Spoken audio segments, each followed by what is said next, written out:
Jadi malam ini kita sedikit akan membahas masalah tentang syariat kurban secara keseluruhan.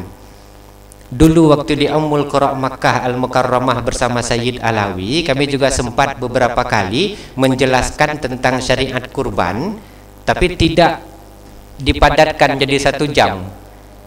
1 bulan pertemuan membahas masalah kurban. 1 bulan pertemuan. Itu mulai dari jam 8 sampai jam 4 sore. 1 bulan pertemuan. Membahas pertama masalah dalil-dalil kurban.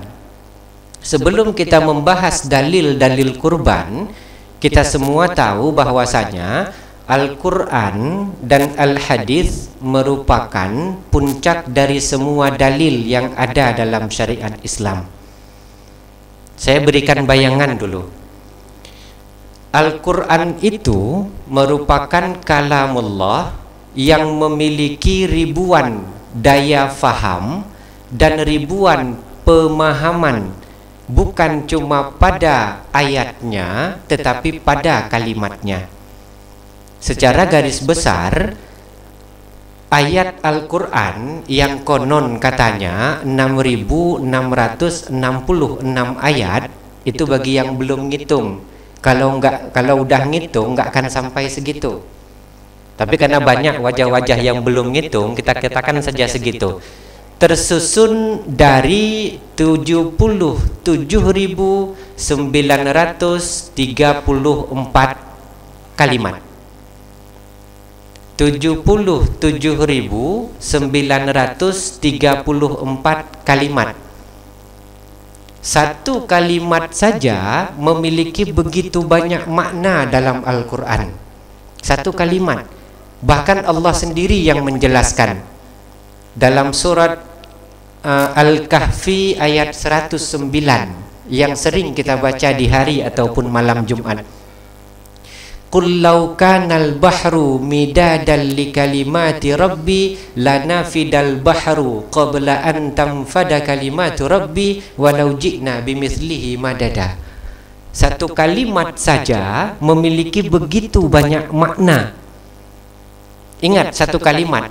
Sehingga untuk memahami ilmu Al-Quran, yang pertama kali wajib kita miliki adalah kemampuan hati dan jiwa menerima perbedaan cara berfikir.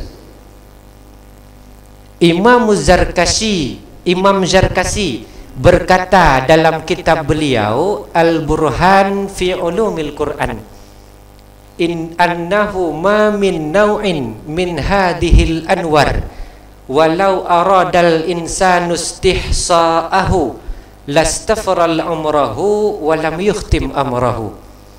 Beliau berkata, pembagian dari ilmu Al-Quran itu sampai 47 cabang. 47 cabang. Imam Zarkashi 791 tahun kemeninggalannya. Kemudian sampai ke era Imam Jalaluddin Abdurrahman As-Suyuti, dari 47 cabang ilmu Al-Quran beliau berkata berubah menjadi 80 cabang. Anwa'u kutubul Quran, anwa'u kutubi ulumil Quran tablughu mi'ah, sampai 100-an. Kata siapa? Jalaluddin Al-Mahalli. Dari semua pemahaman tersebut, ada begitu banyak cara pandang, ada begitu banyak cara fikir, ada begitu banyak metode yang diambil sebagai dalil. Tujuan saya menjelaskan ini, kenapa? Karena kalau kita membaca dalil, nanti jumpa orang yang berkata ini wajib Ustadz, kenapa ini tidak? Karena Al-Quran luas, kita harus terima perbedaan. Contoh, masalah kurban. Siap-siap menerima perbedaan bagi kita semua. Dalam masalah kurban, Asy-Syaikh Al-Imam Abu Bakar Syattah Sayyid Abi Bakar Syatta mengarang satu kitab saat beliau membaca kitab Fathul Mu'in Syekh Zainuddin Al-Malibari. Beliau mensyarah kitab tersebut menjadi I'anatul Talibin. Ini bagi yang ngaji, tolong koreksi nanti. Kenyan dengku jud. Nama-dawa menanya.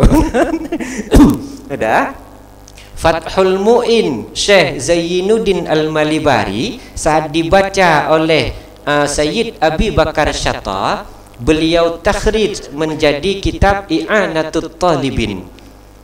Pada bab kurban, beliau berkata bahwasanya menunjuk satu hewan kurban, mengatakannya sebagai hewan kurban, hukum kurban menjadi wajib. Satu. Bagaimana maksudnya Ustaz? Datang kita mau beli, kami sama Pak Alek atau kebetulan panitia kurban. Datang, ayak Pak Alek, ho aja, ada minta lemu tanya ke kurban. Ja, begitu datang kita ke tempat agen bilang, mau cari apa Ustaz? Cari lembu rencana untuk Idul Adha. Ini Ustaz, ini lembu kurban Ustaz. Maka agen yang mengatakan ini lembu kurban sudah wajib kurban ke dia. Syekh Zainuddin Al-Malibari yang disyarah oleh I'anatul Talibin. Bab zabih, bab hewan sembelihan kurban. Okey, saat kita memegang dalil satu pada Syekh Zainuddin Al-Malibari yang ditakhrij oleh I'anatul Talibin, Sayyid Abi Bakar Syatta, kita naik sedikit ke atas. Di atas kitab I'anatul Talibin di pesantren diajarkan kitab Kanzur Raghibin Al-Mahalli, Syarah Minhajut Talibin An-Nawawi. Nah, mari awak berdayah mari. Jangan tunjuk ke nanti, naam, yang ke host. Jadi nunjuknya ke yang mengerti gitu ya. Kanzur Raghibin Al-Mahalli, Syarah Minhajut Talibin An-Nawawi punya syarah. Namanya Bulqaini wa Hamira atau Wal Humaira. Beliau menjelaskan syarat menjadi nazar harus terpenuhi. Tidak sah berkata ini nazar apabila tidak ada syarat sah nazar. Dua kitab tersebut saja sudah beda pemahaman. Yang biasa tabut badayah yang lu pegang. Menyotadang Bah Said Abi Bakar Syatta, ilong lu minta lu mau kurban yang lu mau kurbannya tengku yang pegahnya kau wajib kurban kegaknya. Pakai bahasa Aceh sang sekerta kuno. Satu. Tapi kalau kita memegang kepada syarahnya Mahalli, Kanzur Raghibin Al-Mahalli, Bulqaini wa Hamira atau wa Humaira, beliau berkata syarat sah nazar harus sesuai dengan tata cara syariat pada nazar. Pertanyaannya, dengan nunjuk ini hewan kurban, apakah dia dianggap nazar? Kalau enggak marah Sayyid Abi Bakar Syatta. Karena Sayyid Abi Bakar Syatta berkata itu wajib sebagai nazar. Tapi kalau kita memegang kepada Bulqaini wa Hamira, hai tambang nazarnya dengku, karena yang disebut nazar adalah keinginan langsung dari hati dalam isbat penyebutan wajib untuk melakukan kurban, maka hukumnya jadi nazar. Kalau cuma sekedar omongan, dia enggak jadi nazar. Karena kalau cuma sekedar omongan, kita sering lewat. Begitu kita lewat, hai nyanto, wah nang dro kunyan tebak lagai. Padahal kan kaji kau yang tanya bukan? Ya sempat je kena nazar kah kumat. Nah, ingat kalimatnya. Nah, jadi perbandingannya satu, dua fatwa kitab dengan dua fatwa berbeda, tergantung kita. Kita nggak bisa bilang Sayyid Abi Bakar Syatta dengan kitab I'anatul Talibinnya salah. Dan kita juga nggak bisa bilang Bulqaini wa Hamira itu salah. Yang penting, yang bisa bagaimana? Yang cocok dengan Abi Bakar Syatta ikut. Yang cocok dengan Bulqaini wa Hamira atau wa Humaira, ikut.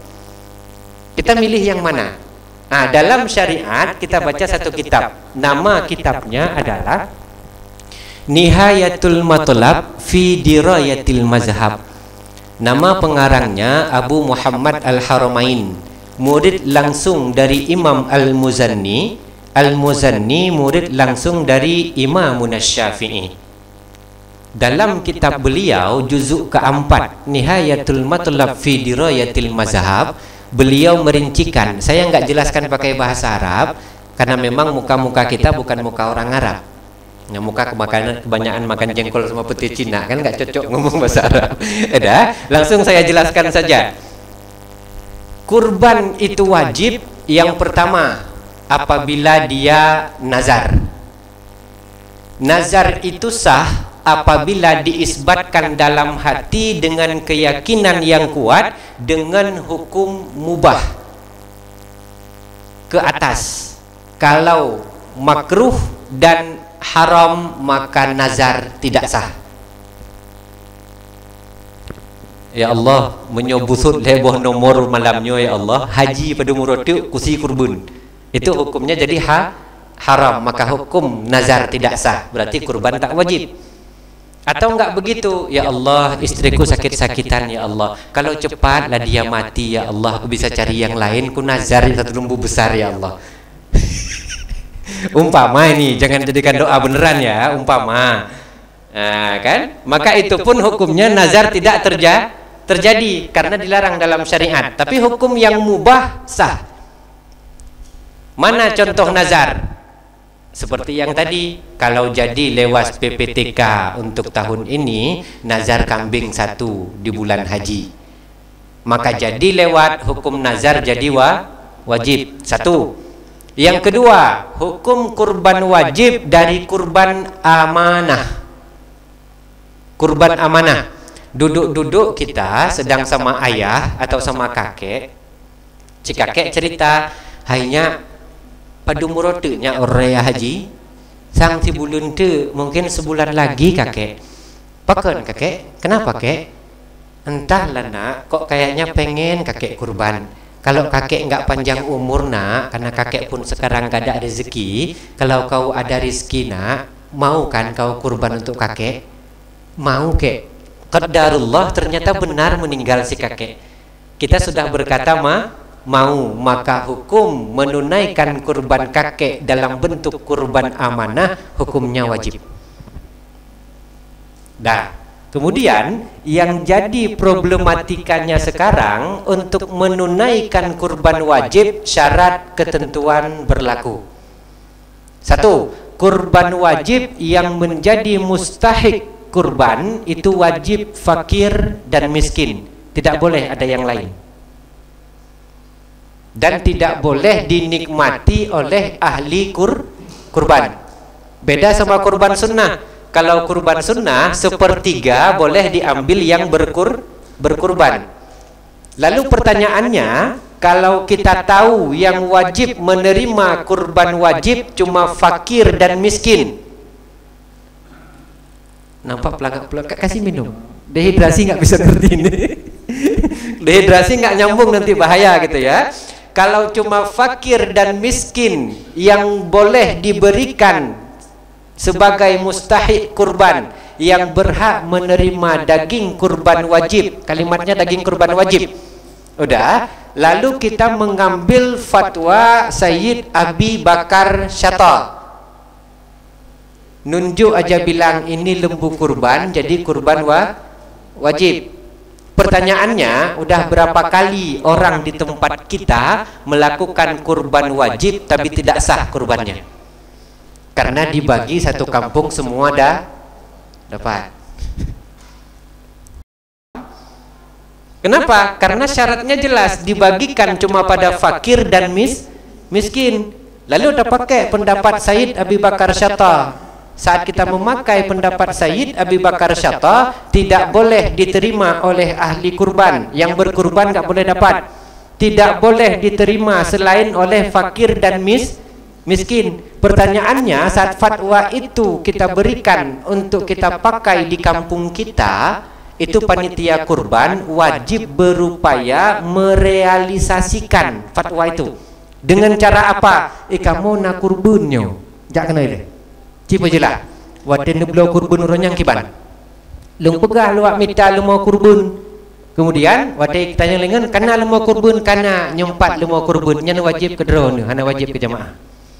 Dari mulai mau beli, kita sudah bertanya kepada yang menjadi ahli kurban. Menyuhana ada pegat menan, hanya kita pakai fatwa Sayyid Abi Bakar Syata. Kenapa? Karena kurban bisa salah sasaran. Nampak melongoknya kayaknya payah ngertinya. Makanya butuh tadi saya bilang alhamdulillah, tapi makannya belakangan pula ya. Coba kalau kita makan lebih awal kan lebih fresh loh, ya kan? Ingat sekali lagi. Yang wajib cuma boleh dinikmati, cuma boleh diberikan kepada fakir dan miskin. Ada pendapat dari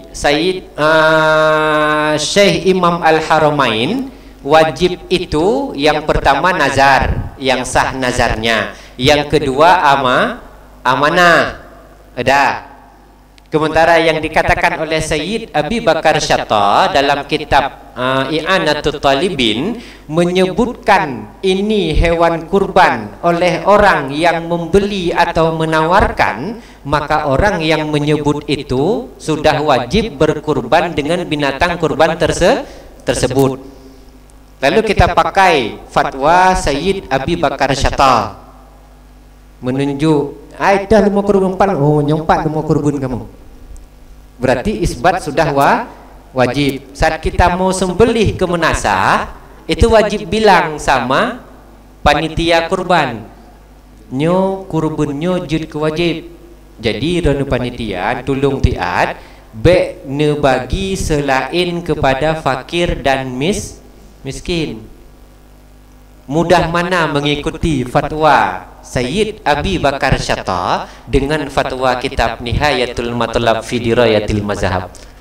Lebih mudah Nihayatul Matlab, berapa banyak agen yang diselamatkan. Karena gede aja tengku.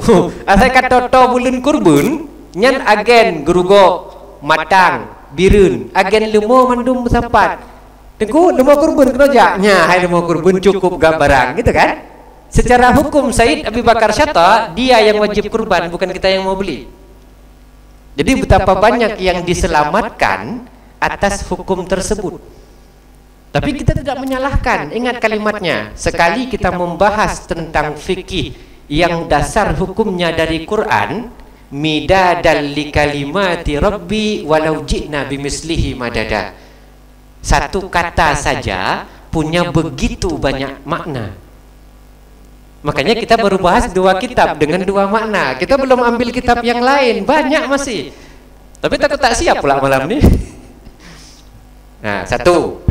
Kenapa bisa demikian Ustadz? Itu pertanyaan paling mendasar. Kami bagusnya milih yang mana Ustadz? Nah, untuk kita tahu memilih yang mana, kita buka 3 tafsir berbeda dengan 3 pemahaman berbeda tentang peristiwa kurban. Ada 27 judul tafsir, dimulai dari tafsir Imam At-Tabari. Dalam tafsir Imam At-Tabari, beliau menjelaskan kenapa Nabi Allah Ibrahim disuruh mengkurbankan anaknya. Yang sering kita dengar bahwasanya saat Nabi Allah Ibrahim mau makan, beliau tidak pernah bisa makan sebelum ada kawan yang menemani untuk makan. Itu beda Nabi Ibrahim sama kita. Jadi besok-besok kalau ingat mau makan mie Pak Alek, ajak kawan dulu. Jadi bagi-bagi rezeki ke Pak Alek gitu ya. Kalau mau minum kopi, nggak ada kawan, telepon Ustadz lagi di mana, ngopi yuk. Bagus itu. Kenapa? Itu meniru Nabi Allah Ibrahim. Dia tidak makan kalau nggak ada kawan yang menemani dia makan. Sehingga Allah mengutus seorang malaikat menyerupai Nabi Allah Ibrahim, menyerupai manusia untuk menemani Nabi Ibrahim. Begitu datang malaikat tersebut, Assalamualaikum ya Ibrahim. Waalaikumsalam. Ta'al. Kemari kata Ibrahim. Nah, duduk. Akal tak?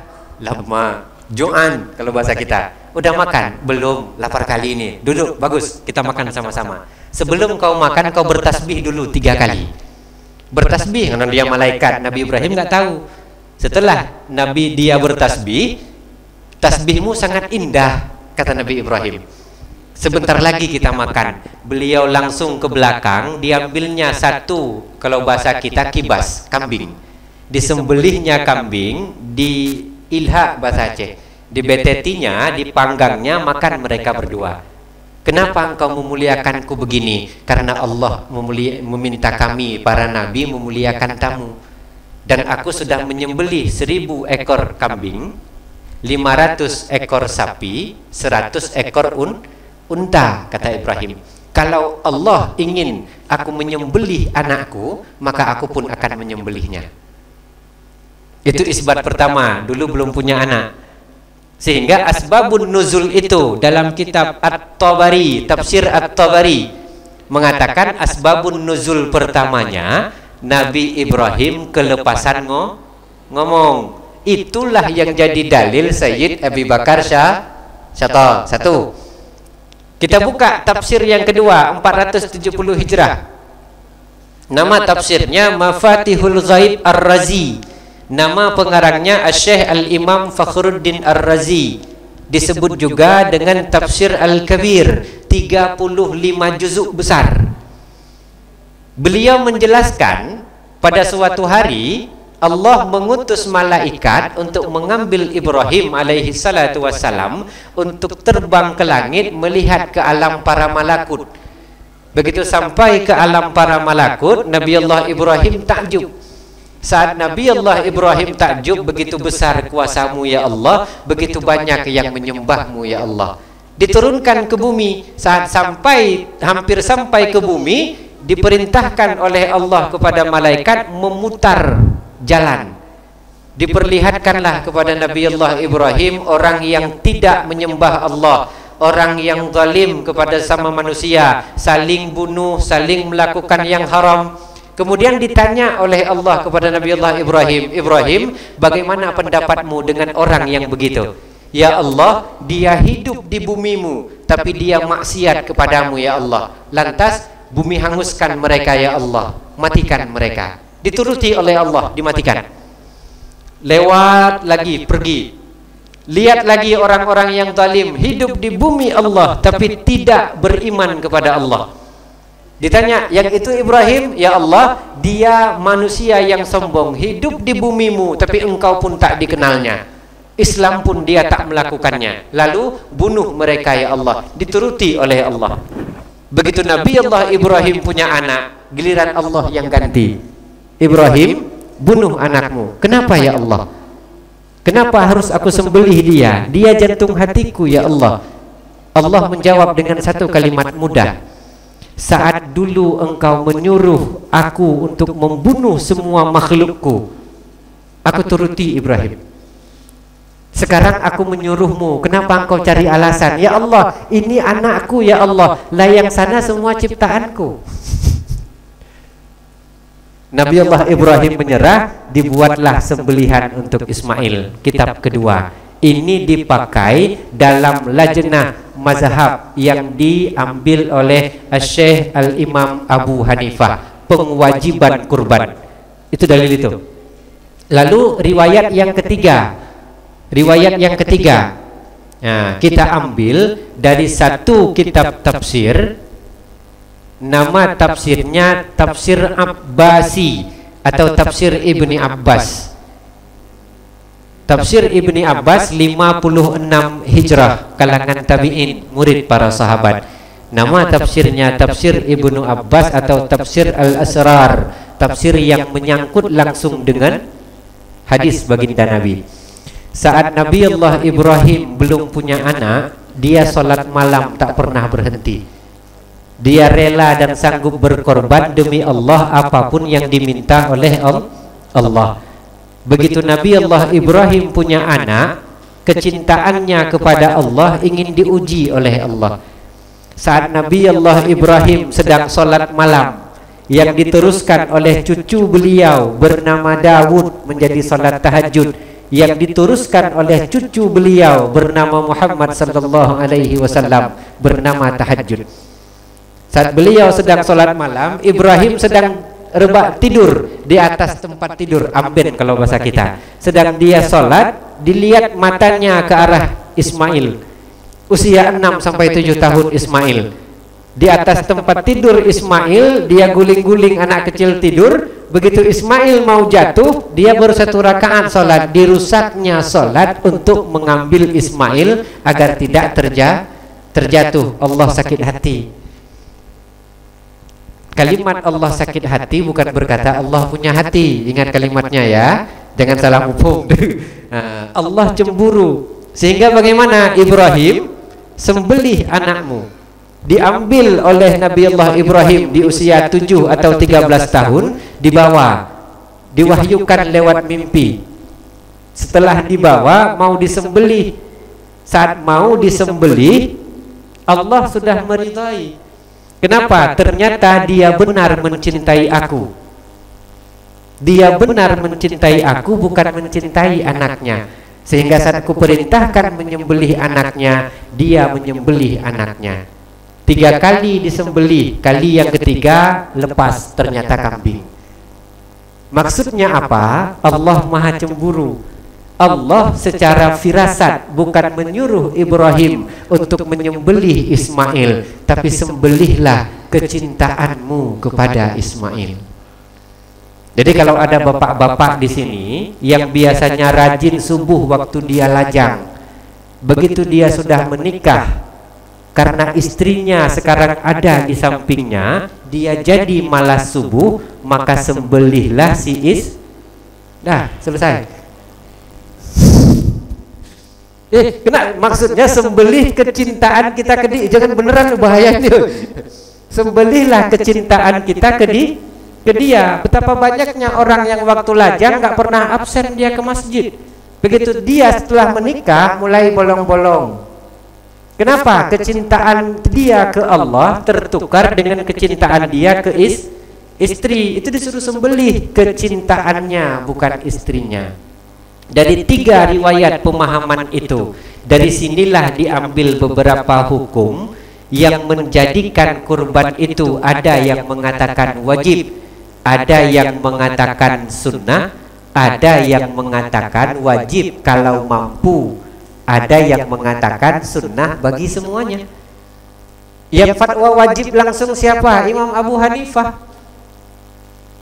La taqraba fi hadhihi, jangan kalian mendekati tempat sholat kami. Kalau kalian punya kemampuan tapi kalian tidak melakukan kurban, jangan dekati tempat sholat kami.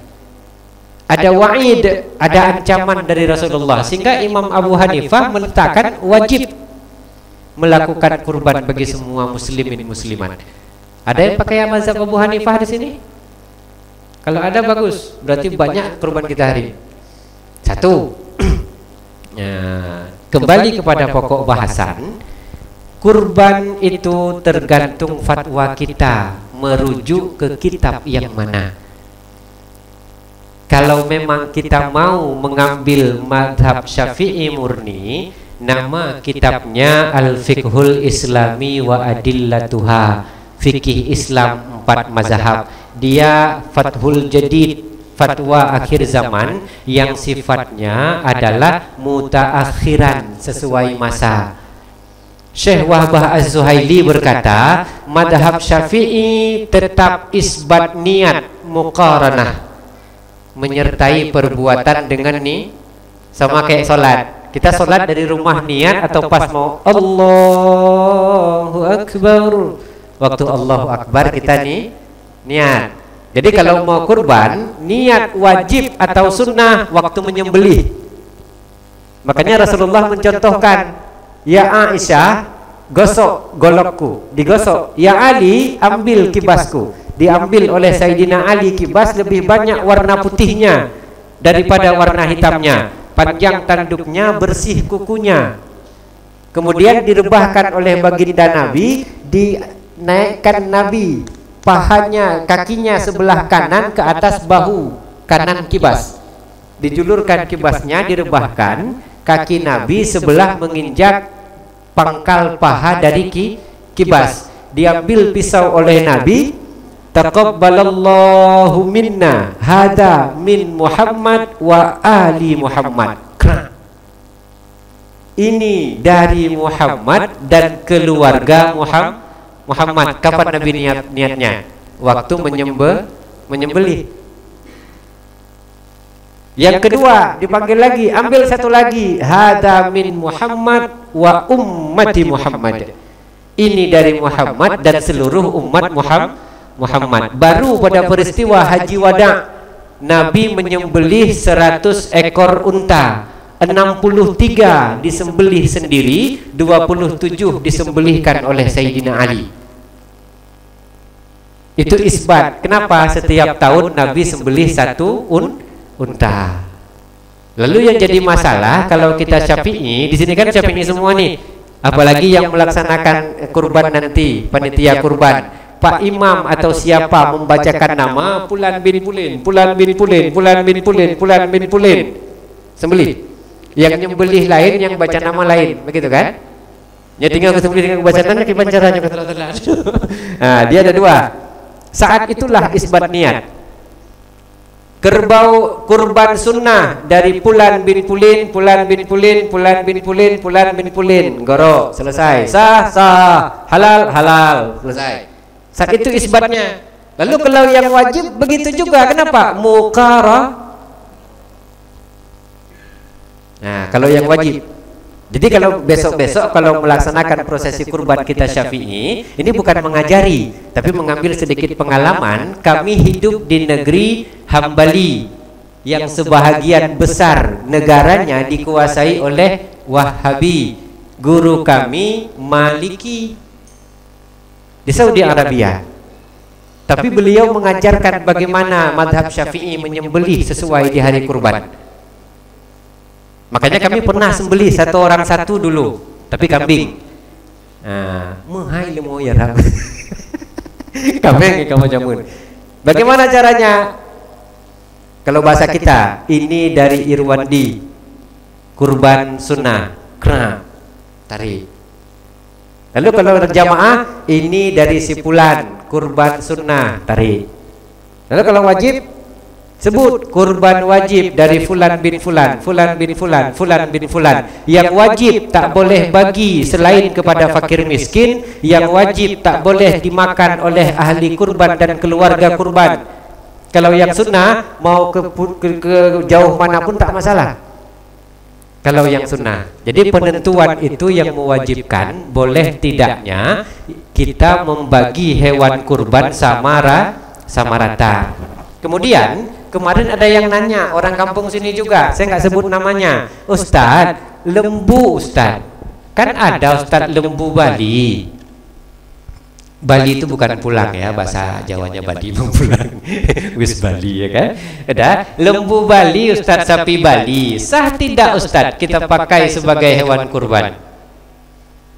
Oke, I'anatul Talibin juga mengatakan, beliau tidak mengatakan lembu Bali. Peranakan hewan yang disilang dari yang bukan hewan kurban dengan hewan kurban, maka hukum tidak sah kurban. Oke. Umpamanya gajah disilang dengan sapi. Belum pernah ada gajah jadi hewan kurban. Maka persilangan antara gajah dan sapi, walaupun bentuknya seperti sapi, secara hukum embrionya itu dari gajah, hukum tidak sah. Lalu pertanyaannya, sapi Bali Ustadz, itu bentuk hybrid, jangan pakai bahasa itu ya, itu bentuk persilangan dari hewan apa? Riset ya yang bicara, ingat kalimatnya riset. Itu Litbang, Badan Pertanian di Bogor, mengambil bibit dari satu hewan bernama banteng Jawa. Ingat kalimatnya, banteng Jawa. Ada? Kemudian bibit atau embrio itu dimasukkan kepada lembu lokal. Kemudian jadilah sapi Bali. Yang bilang itu peranakan rusak, tanya dulu ke Litbang, Badan Pertanian. Iya atau tidak? Kenapa? Karena mereka yang membuat cloningnya itu dari banteng Jawa. Pertanyaannya, banteng itu apa Ustaz? Nah, sebelum saya jawab banteng itu apa, di Aceh kita sering dengar yang namanya kambing kacang. Kameng jerun. Iya kan? Kambing kacang. kambing benggala, benggali, pokoknya kambing penyang-punyung. Yang penyang-punyung ikut ruangan kambingnya. Ada kambing hutan. Itu sama-sama kambing tidak? Sama. Kalau kambing hutan kita silang dengan kambing benggala, anaknya sah dikorbankan tidak? Sah. Lalu pertanyaannya, banteng adalah hewan bernama sapi yang hidup liar di hutan. Setelah dia hidup liar di hutan, karena badannya makin besar, imbas dia beradaptasi dengan hutan, spermanya diambil, dimasukkan ke sapi kampungan. Nggak usah pakai kampungan lah, kampung aja ya, sapi kampung, sehingga bisa mencetak satu sapi yang lebih padat isinya. Banteng itu sapi hutan. Lalu kalau sapi dikloning dengan sapi, hukumnya masih sapi atau tidak? Sapi. Nah, makanya kalau mencari fatwa hukum, jangan pisahkan dengan ilmu pengetahuan. Di Wikipedia buka yang terpercaya. Di Wikipedia itu Balai Pertanian di Bogor yang mengambil embrio dari banteng Jawa, lengkap dengan fotonya. Bukan foto saya, foto banteng Jawanya maksudnya. Saya bukan banteng Jawa.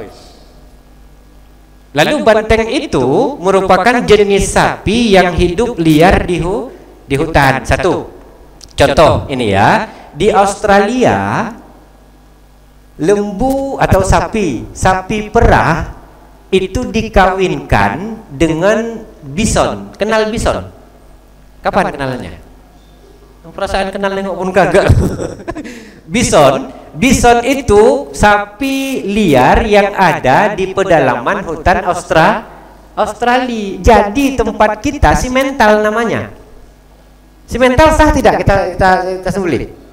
Sah kan? Dia persilangan antara hewan yang sudah hidup lama di hutan menjadi barang liar dengan hewan yang hidup di daerah kita sebagai an'am, barang ternak. Contoh bahasa kasarnya, Tarzan nikah sama anak kita. Tarzan itu manusia atau monyet? Tapi dia lama hidup di hutan, berteman sama kera, seolah-olah dia jalan seperti tapi dia kera atau manusia? Kalau dia nikah dengan anak kita, kita dianggap menikahkan anak dengan hewan atau anak dengan manusia? Ya begitulah cara pandang hukum fikihnya. Jadi kalau kita ingin fatwa yang lebih jelas, hukum lembu Bali sah atau tidak, cari dulu, jangan katanya. Syariat Islam tidak mendengar kalimat katanya. Syariat Islam tidak menerima hukum fikih dengan kalimat katanya, dia bijih rusa. Fikih nggak boleh pakai kalimat katanya. Ditanya kata siapa? Pokoknya katanya, kan lebih payah lagi.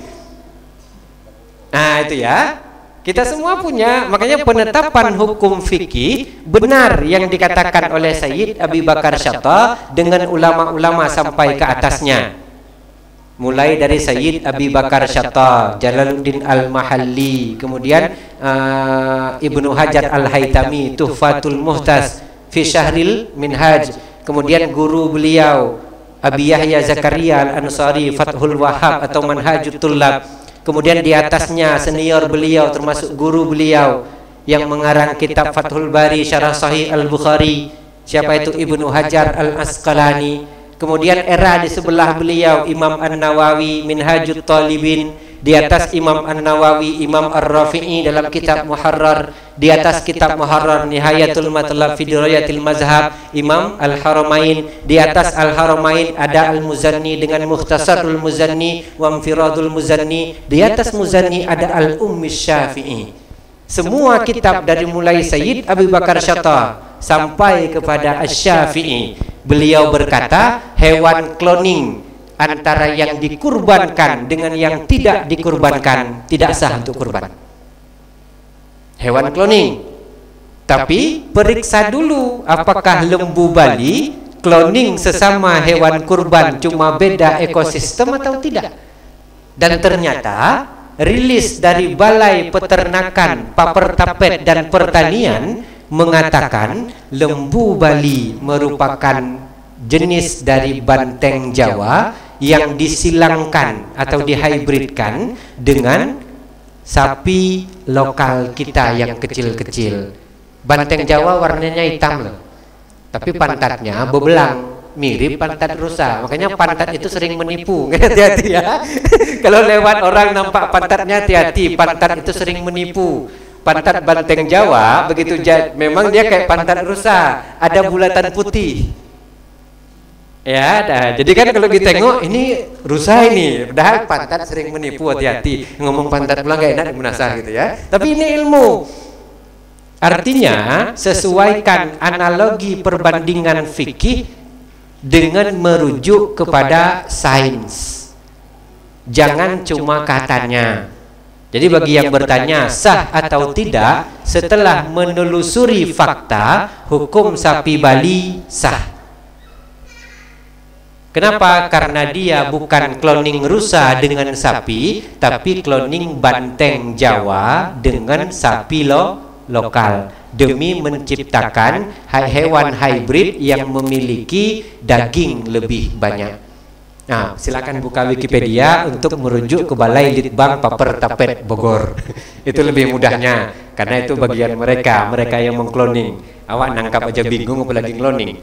Satu, itu pertanyaan tentang yang bertanya, insya Allah sudah terjawab, lembu Bali. Jadi kalau ada orang di sini atau tempat kami di sana sudah lama itu di Panti Piu, lembu Bali pun sah.